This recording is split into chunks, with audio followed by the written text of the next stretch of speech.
بسم اللہ الرحمن الرحیم۔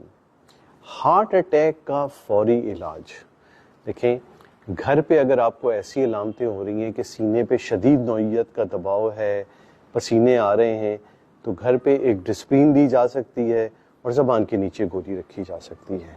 اس کے بعد آپ کسی مستند ہسپتال جائیں گے جہاں دل کے مرض کا ہر طرح کا علاج موجود ہے، وقت ضائع کرنے کی ضرورت نہیں ہے۔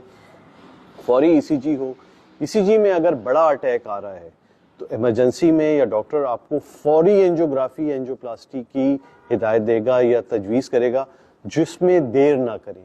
جتنا دیر کریں گے دل کو اتنا زیادہ نقصان ہوگا، جان لیوا پیچیدگیاں ہونے کا خطرہ ہوگا۔ آج بھی ہمارے ہسپتال میں بہت سے مریض اس میں تذبذب کا شکار ہوتے ہیں، اور کچھ دیر میں ہی جب مریض بہت زیادہ پیچیدہ وینٹیلیٹر پہ جانے لگتا ہے تو پھر وہ الاؤ کر دیتے ہیں کہ ہاں بھائی آپ جو کرنا ہے کر لیں۔ تو اگر آپ ایک مستند ہسپتال میں گئے اور وہاں یہ علاج تجویز کیا جا رہا ہے تو فوری آپٹ کر لیں۔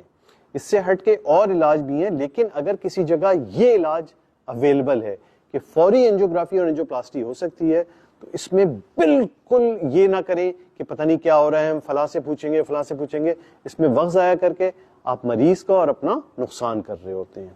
تو اس لیے دل کے دورے کا فوری علاج فوری اینجیوگرافی اور اینجیوپلاسٹی ہے، اس میں بالکل دیر نہ کریں۔